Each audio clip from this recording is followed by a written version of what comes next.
slow this down. A lot of Canadians have felt unsettled lately, angry, confused, even alarmed by talk of massive money, Washington meetings, and fears that Canada is being pulled into something dangerous. Some people are asking, why doesn't someone stop this? And many are simply asking, what is actually going on? This video is not about attacking anyone. It's about explaining what happened, what didn't happen, and where Canadians still have power. Part 1. Where this started: Davos. At Davos, Mark Carney used a word that made people uncomfortable: rupture. He talked about gaps between rhetoric and reality, between promises and delivery, between what systems can say and what they can actually do. That kind of honesty removes illusion, and when illusions come down, anxiety often rises. That's the context most people miss.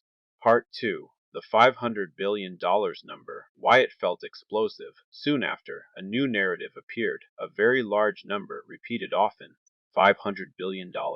Big numbers do something powerful to the human brain. They create awe, they create urgency, they trigger fear of missing out. This is sometimes called gold rush psychology. But here is the key stabilizing fact. Canada cannot legally absorb or inject hundreds of billions of foreign money just because a politician talks about it. That's blocked by banking law, anti-money laundering rules, parliamentary authority, and the Bank of Canada. So this was never a binding economic plan. It was a narrative. Part 3. So what was the narrative for? The important shift is this. The primary audience was not all Canadians. It was large numbers, and urgency are often used to energize supporters, signal confidence, and consolidate leadership inside a party. This can work politically even when the policy substance is thin, because leadership contests are about perception, not feasibility. Part 4. Why no formal signatures matters. When Canadians asked whether anything had been signed, the response was essentially, no formal agreements were made. That matters. It tells us the goal was association, not obligation.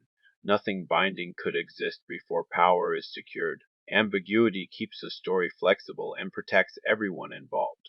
That's not a conspiracy. It's how political persuasion is sequenced. Part 5. Where Pierre Poilievre fits. This brings us to Pierre Poilievre. It's important to understand his role correctly. This was not foreign policy execution. It was party leadership strategy. His style emphasizes confidence, urgency, visibility, and narrative replacement when people feel uneasy. Canadians are completely entitled to dislike these tactics, but disliking them does not mean treason occurred, secret deals exist, or sovereignty was signed away. Those claims require evidence, and none has been shown. Part 6. The Trump anxiety kept in proportion? Yes. Donald Trump uses destabilizing language. Yes, that makes people nervous, but here is the grounding truth.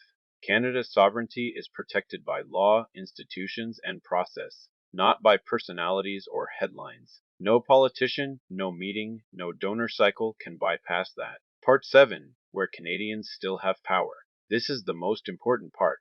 Canadians lose power when they panic, rush to conclusions, or believe everything is already decided.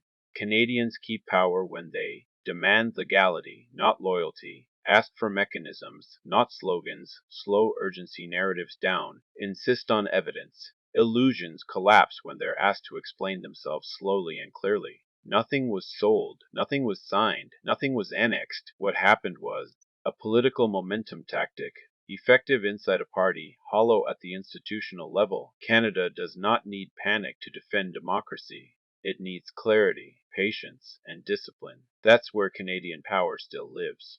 Thanks for listening. Next, take time to listen to some of my political rhythm in a dark Western acid techno style, 100% Canadian.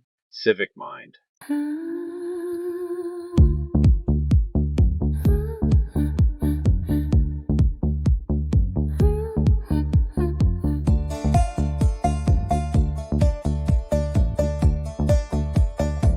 Between recalculate and taking down illusions, the brain did a little spasm. There wasn't panic. That was the system. Realizing the lights came on.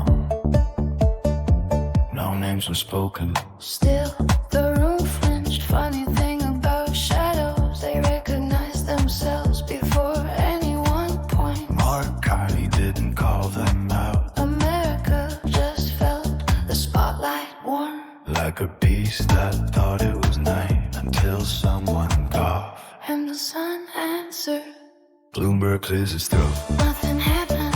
Everything's fine. Please resume breathing. That's not reassurance. That's stage management. Recalculating. Recalculating. Shadows want the last word, but they hate the light. That doesn't argue. Recalculating. Spotlight steady. No names. Just geometry.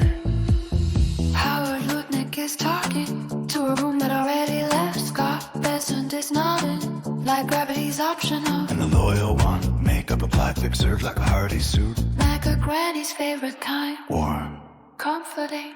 and absolutely not nutritious. Don't panic. Howard speech echoes. Beautifully off empty chair. Wall Street investors, They didn't run. they just quietly change rooms. Ottawa suddenly feels Well insulated. Recalculating. Recalculating. shadows wave papers. Black checks wait. Recalculating. Turns out Donald Trump doesn't have all the cards. Shadows always want the last word. A mistake, noise for power. Structure doesn't shout. It holds. No rupture declared. Still, the room changed shape.